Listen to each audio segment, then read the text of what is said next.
राजभवन में चली राजनीति। ओडिशार राजभवन पलटि झारखंड विधानसभा निर्वाचन वार रूम। बीजेडी प्रथम यह संगीन अभियोग आने पर कांग्रेस समान अभियोग करिछि। कांग्रेस विधायक दल नेता रामचंद्र काडाम कहते राजभवन परिसर में निर्दिष्ट दल पर निर्वाचनी रणनीति प्रस्तुत होगा निंदनीय। झारखंड बीजेपी राजनीतिक मुरबी साजिଛନ୍ତି राज्यपाल। एने कांग्रेस राष्ट्रपति को दाबीपत्र देव। राजनीति करुथिबारु ओडिशार राज्यपाल निज पदरे रहिबा उचित नुहे बोली कहते रामचंद्र काडाम। तांकर एही अभियोग को खंडन करिछि बीजेपी। विधायक भास्कर मड़ई कहते राज्यपाल और राजभवन को नहीं जो अभियोग विरोधी करुछंती तार सत्यता नहीं। जे राजभवन ये राज्यर उत्तर संपन्न ये अंचल ये राज्यर विकास पाई ये राज्यंकर समर्थित किंतु कौनसी दलर राजभवन कार्य करने कथा नुह। कौन दलर प्रभाव रे राजभवन कार्य माने राजभवन व्यवहारित हवा उचित नुह।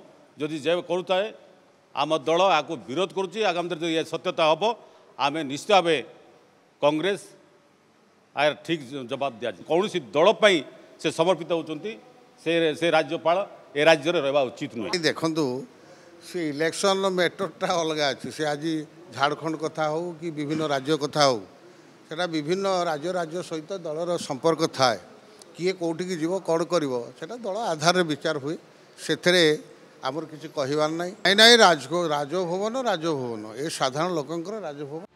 राजभवन में राजनैतिक कार्यक्रम चलता अभियोग करी बीजेडी आगु प्रश्न उठाइथिला। राज्यपाल एथिरे संपृक्त अछंते कि नहीं स्पष्टीकरण मागिथिला। दल अभियोग करिथिला ओडिशार राजभवन गत किछि मास धरी राजनैतिक हब साजिछि। बीजेडी विधायक प्रदीप दिशारी कहते राज्यपाल निरपेक्ष हेबा दरकार। से निज पदमर्यादा रक्षा करंतु नहले तांकु विरोध कराजिवो।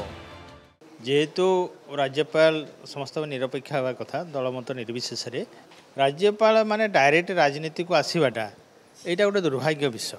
आ दरकार पड़े आम से आम राष्ट्रपति दृष्टि आकर्षण करूँ पुओ जमी गोटे आमर ओडिया पुओ को बाढ़े तथापि सरकार तांको किसी पदक्षेप नेले ना।